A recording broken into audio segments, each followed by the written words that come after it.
I bring that one up because in Santa Barbara, where our permanent home is, when they came up with free Wi-Fi for the airport, you had to hit down 27 times to get to the end of the terms of service that basically said you're not going to be a terrorist, which the TSA is busy checking on anyway, to whatever inadequate level they can. So, in other words, have governance of and by and not just for the people. In other words, have democracy work from the citizens on up. This is Britt Glazer, who's a friend of some of ours. He'll be here later? Britt will be here? Awesome. Britt's cool. Britt's great. It's great to have somebody who's actually older than me here. He acts younger though. Create a new business model for free media. This is something I am directly involved in. And those involve non-commercial broadcasting, blogs, podcasts, music, anything that's either free on purpose or too easy to steal, to use the terms of the RIAA and the music industry. Those industries are really broken right now, and public radio and public broadcasting is another. They're working with us on this. And for example, on the public radio player, a product that I had some hand in developing, though a minor one, you might see something that looks like this, and I'm not going to say much more about it, but it's a symbol we've been working on that stands for relationship, where you have two magnets. One is the customer and one is the seller. And this one tells you that the seller, in this case WBUR, a station in Boston, is interested in relating to you on your terms and not just theirs. In other words, they're VRM compliant, meaning, you know what, we've got our own system for taking in money, but you know what, if you just want to give us money, if you want to tell us what loyalty means, great, you come on any way you want. And these are possible gestures using one or two fingers on the iPhone that we might put together. So I don't want to spend much more time on that. We can talk about it later if anybody's interested. I think we'll reform retail by giving customers their own tools of engagement. There's a pricing gun here. Interesting, try to buy a pricing gun. That's a professional thing. It'd be kind of fun to go through the grocery store, like marking down everything.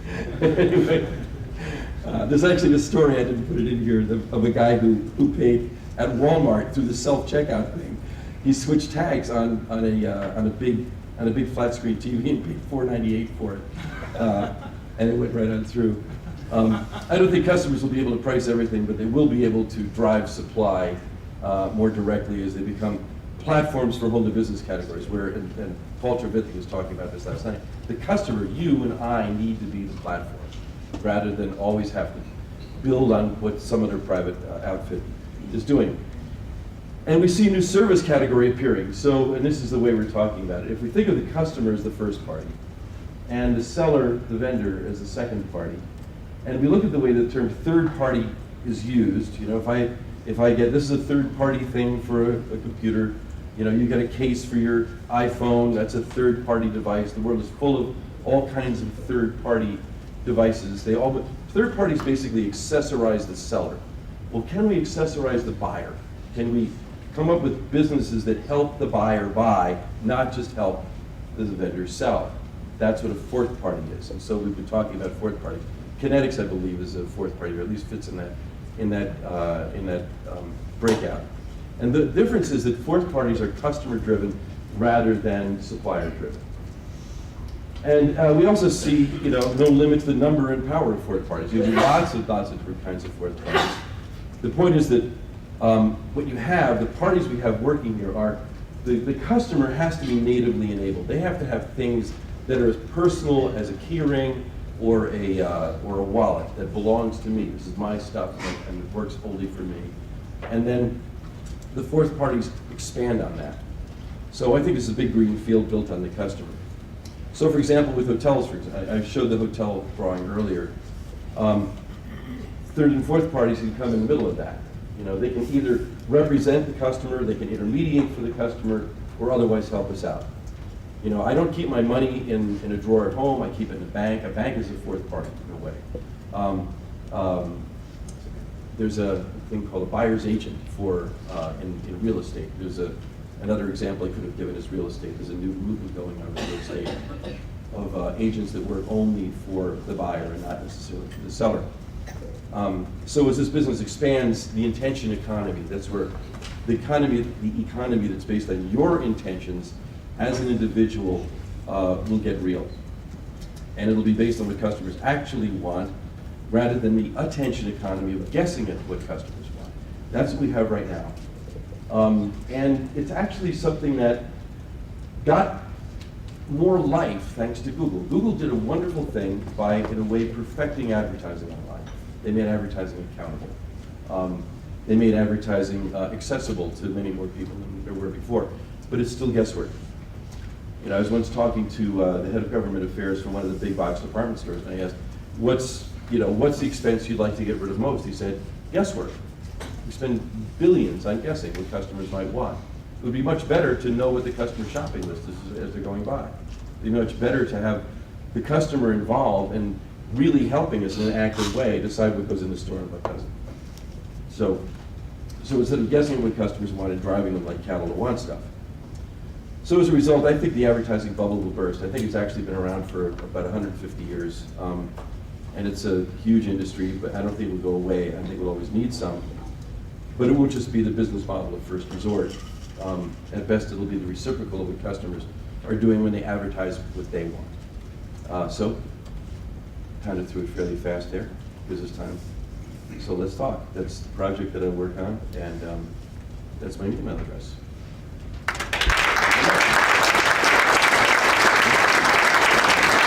Yeah. This is Q&A time. Any answers? Hang on. I need to get a mic. Okay. Is there a mic in the room? Somebody named Mike? No. Safe bet.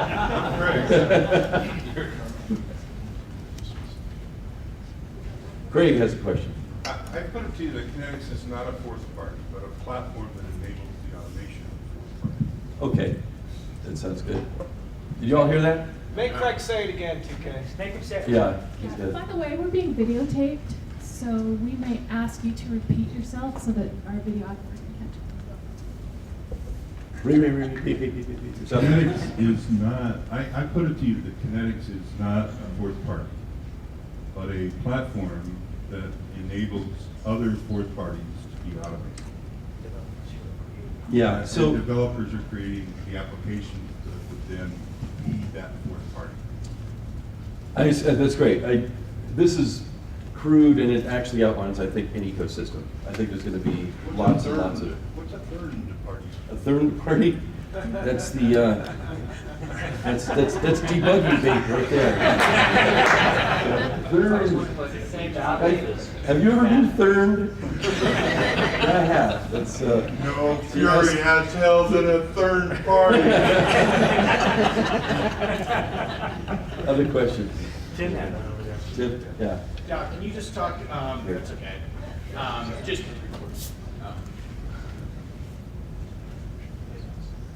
you touched on Google a little bit. Can you just talk in general of, where, from my point of view, they might not see this tidal wave or this advertising bubble bursting? Yeah.